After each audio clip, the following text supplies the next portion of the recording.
In this video, I wanted to address red flags in my abusive relationship that I either ignored or totally missed. Um, I recently got out of an abusive relationship. Um, I will post a link down there in the description to my first video about how to know if you're in an abusive relationship. It's actually pretty straightforward. So I'll just read it real quick. If you think you're in an abusive relationship, you probably are. That being said, there were some red flags in my abusive relationship that, like I said, I either totally missed or just totally ignored. And the ignorance was either willful or I just didn't know it was a red flag at the time. Um, but one of the biggest red flags that I noticed that you should probably look at in your a relationship if you think it might be abusive is extreme jealousy. Now, I've heard a lot of people say that a little bit of jealousy is healthy.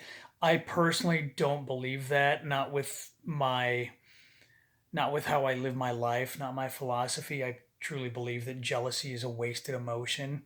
Um, but when I'm talking extreme jealousy, I'm talking like if your boyfriend gets mad at you for talking to a coworker who happens to be male, or you you order something like a food item, and the person is male that you're ordering from, the waiter, whatever, and you're accused of flirting with them when you didn't, then that would definitely be a red flag.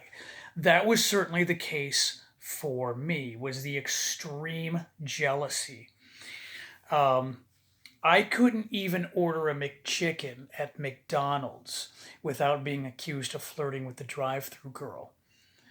If it was a guy, I could order the McChicken in the same fashion, and I would never be accused of flirting with him or anything like that. Only if it was a woman would I be accused of flirting with them.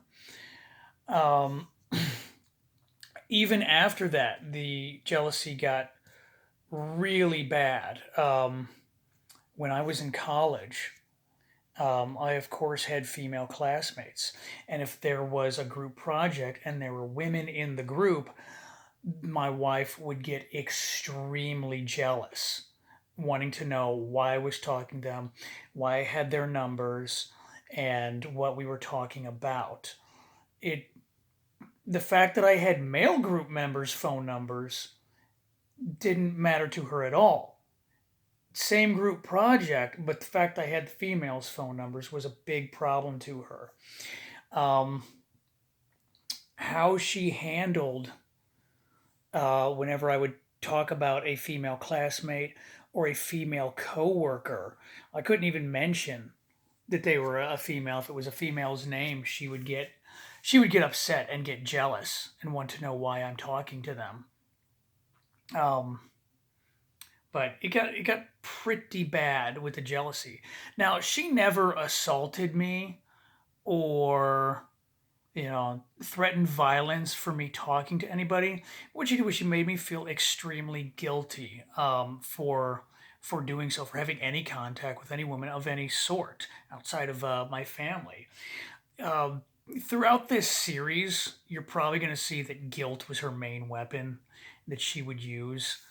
Um, but I think for this video, I'm just going to stick with the extreme jealousy that was a red flag that I willfully ignored, especially at the beginning of our relationship. But yeah, and I willfully ignored it because I thought to myself, "Hey, I'm not flirting with anyone. I'm not cheating with anyone. So I'm going to prove that I'm faithful."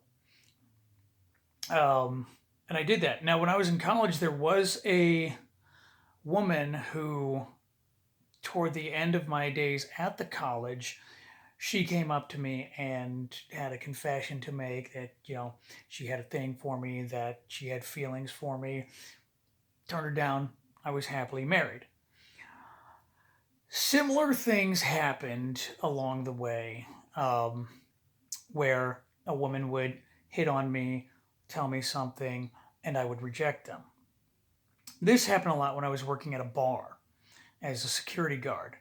It was a bar that my wife and I would frequent when we were dating, and drunk girls, go figure, in a bar, they'd get drunk, they'd hit on me for one reason or another. I don't know what they say, but that's another story.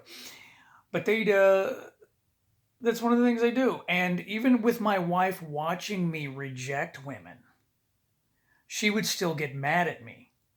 She would want to know how come I didn't reject them in a certain other way, or how come I didn't, you know, point to my wife over there, who she is, how come and just say, no, I ain't interested, I'm happily married. For some reason, that wasn't enough. That same bar, when we were dating, if a woman was trying to catch my attention, I would just ignore. I would not reciprocate in any way. That was still not good enough for my wife. It got to the point where she would get mad at me for women hitting on me. She would make me feel guilty. What are you doing to make them want to hit on you? I'm not doing anything. I'm working, or I'm sitting here with my wife drinking a beer. How is it that that's my fault that they have an interest in me? Um, yeah, extreme jealousy. If somebody accuses you of something that you're not doing, like infidelity, if you're really not doing it, but they keep accusing you of it, you might be in an abusive relationship there. Don't ignore that. Don't ignore that extreme jealousy. If you can't talk to anyone of the opposite sex without your partner getting jealous, or even the same sex without your partner getting jealous for any reason, then you really need to question that relationship. I wish I had earlier.